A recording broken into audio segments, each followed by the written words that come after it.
वंदे मातरम सुजलां सुफलां मलयज शीतलां शस्य श्यामलां मातरम वंदे मातरम शुभ्रज्योत्स्ना पुलकितयामिनी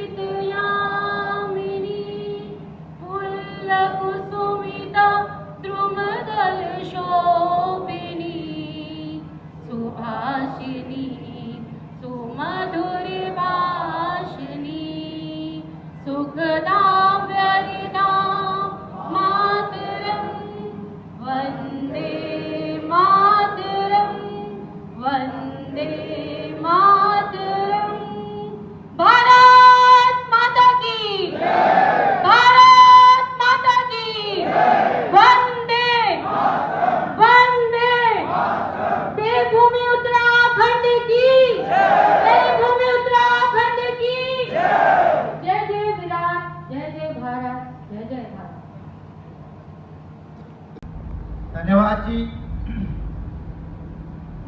भारत माता की उत्तराखंड के लोग हैं, दोनों मुट्ठी बंद करके और बद्री विशाल का जय घोष और भारत माता का जो घोष प्रचंड आवाज में होना चाहिए। भारत माता की चारों धाम की। आज इस 5 जिलों की संगठनात्मक बैठक के मुख्य अतिथि, हम सबके मार्गदर्शक, हम सबके संरक्षक, जो टाइम टाइम पे हमारा मार्गदर्शन करते, ऐसे बड़े भाई दिल्ली प्रदेश संगठन महामंत्री बड़े भाई सिद्धार्थन जी, हमारे प्रकोष्ठ को जो देख रहे प्रदेश की तरफ से संगठनात्मक विषय, ऐसे हमारे राणा जी प्रदेश में उपाध्यक्ष, और इस सुंदर कार्यक्रम के जिन्होंने ये कार्यक्रम रचा है और जो प्रदेश के हमारे संयोजक हैं, एक बार जो हरिंदर जी के लिए जोरदार ताली बजा दें। ऐसे हमारे छोटे भाई हरिंदर टोलिया जी, सह संयोजक बीना पटियाल जी, कंडारी जी, मुनियाल जी और सभी हमारे जिलों के संयोजक और इस जिले के जुझारू कर्मठ जिला अध्यक्ष विजय सोलंकी जी, सम्मानित भाई एवं बहनों, मैं सबको जानता हूं, नाम लूंगा तो बड़ा लंबा होगा। भाई एवं बहनों, आज ये उत्तराखंड प्रकोष्ठ भारतीय जनता पार्टी के अभिन्न अंग है और जैसे कि आपने देखा होगा कि उत्तराखंड में हम दिल्ली के सभी कार्यकर्ताओं ने और उत्तराखंड के कार्यकर्ताओं ने मिलकर के उत्तराखंड के अंदर एक विजय पताका बोल दिया।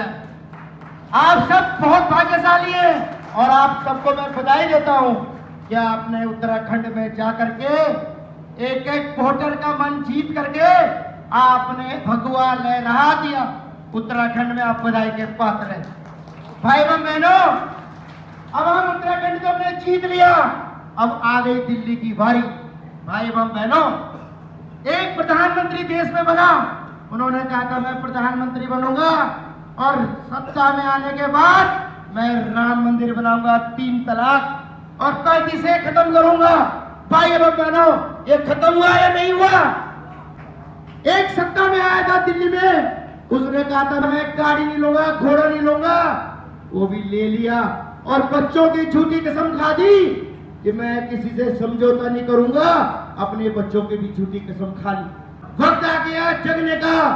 दिल्ली को हम उत्तराखंड चुनाव में थे, जब हम उत्तराखंड में बैठक ले रहे थे तो उत्तराखंड के लोगों ने हमें कई बार बैठकों में टोका कि भाई आप यहाँ इतनी मेहनत कर रहे हो, क्या दिल्ली में मेहनत नहीं करते क्या? जो दिल्ली में हम पीछे हैं। मेरा आप सभी से अनुरोध है, क्या मैं उत्तराखंड और पूरे भारतवासियों को दिखाना है कि दिल्ली के अंदर भारतीय जनता पार्टी का एमसीडी में और विधानसभा में पताका लहरेगा। आज दिल्ली 20 साल पीछे जा चुकी है। क्या कारण है? अगर दिल्ली के अंदर भारतीय जनता पार्टी की सरकार होती, ट्रिपल इंजन की सरकार होती, तो दिल्ली आज अन्य स्टेटों में भी अग्रिम स्टेट होता, क्योंकि दिल्ली में रेवेन्यू बहुत ज्यादा आता है। केंद्र में तो हमारी सरकार है, विधानसभा में भी में भी मेहनत करके अपनी सरकार लानी और निगम में भी। और मैं आपको बता दूं, आम आदमी पार्टी ने किसी उत्तराखंडी को विधानसभा में कोई टिकट नहीं दी थी। भारतीय जनता पार्टी ने 2 टिकट दी। भारतीय जनता पार्टी निगम में भी हमारा सम्मान करती है। हमें इस बात का ध्यान रखना। उत्तर पूर्वी में दंगे हुए, आपने देखा होगा कि हमारा भाई दलवीर नेगी के हाथ पैर काट दिए गए। वो पीड़ा आज भी हमारे दिल में है। हमारी मां नंदा देवी का पर्वत एक कूड़े के ढेर से कंपेयर किया जाता है। ये सब सोचने का विषय। आज हम देश और दुनिया में जाते हैं और गर्व से कहते हैं हम उत्तराखंडी है। ये सौभाग्य हमें किसने दिया? हमें पंडित अटल बिहारी वाजपेयी और भाजपा ने दिया। हमें एकजुट होना होगा, हमें एकमुठ होना होगा और दिल्ली में हमें अपनी सरकार लानी होगी। तभी अन्य स्टेटों में हमें कार्यकर्ता माना जाएगा। हमें एकजुट होकर के आज हम सिद्धार्थन जी को सुनने आए हैं और मेरा आप सभी से निवेदन है कि हम संगठन को मजबूत करें। हम महीने में नहीं 15 दिन में एक बैठक करें और दिल्ली के अंदर उत्तराखंड की ऐसी धमक, क्योंकि 30 लाख लोग हम बोलते हैं हम उत्तराखंड के दिल्ली में, अगर हम 30 लाख लोग एक जगह वोट दे देंगे तो 30 विधानसभाएं दिल्ली की हम ऑलरेडी जीत लेते हैं। भाई एवं बहनों, भारतीय जनता पार्टी का बहुत बड़ा दिल है। मेरे जैसे जमीनी कार्यकर्ता को जो एक खुद का अध्यक्ष था, प्रदेश संयोजक से प्रदेश प्रभारी बना दिया। भारतीय जनता पार्टी में ये संभव है। ये आज संयोजक धरिंदर जी है, कल को आप भी बन सकते हैं, मगर आपको काम करना होगा संगठन के लिए और अपनी सरकार के पक्ष में। और हमें एक काम और करना होगा, हमें बुद्ध जीता चुनाव जीता।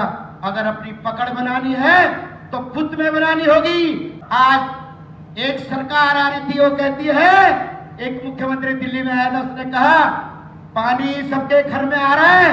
आज मैं आपको बता दूं 7 साल हो गए पूर्वी दिल्ली के चिल्ला गांव में पानी नहीं आता, टैंकर से पानी आता है। क्या कारण है पानी न आने के? उन लोगों के वाटर सप्लाई वालों का और उन लोगों का पानी वाले से गठजोड़ है। ये लोग सत्ता में, ये जब देश में नारे लगते हैं देश तेरे टुकड़े होंगे, तो ये देश तोड़ने के वालों के साथ खड़े हो जाते हैं। जब देश में नारा लगता है, जो हमारे देश पे आक्रमण करते हैं उनको जवाब देते हैं, तो ये हमारे फौज को भी फर्जी बताते हैं। हमारे जनरल रावत को इन्होंने गली का गुंडा बता दिया, जिन्होंने देश के लिए अपने प्राण तक निछावर कर दिए। इन्हीं शब्दों के साथ अपनी बात को खत्म करते हुए जय हिंद, जय भारत, भारत माता की, चारों धाम की, मां चंद्रमणि की। धन्यवाद। बहुत बहुत धन्यवाद। कार्यक्रम के अगली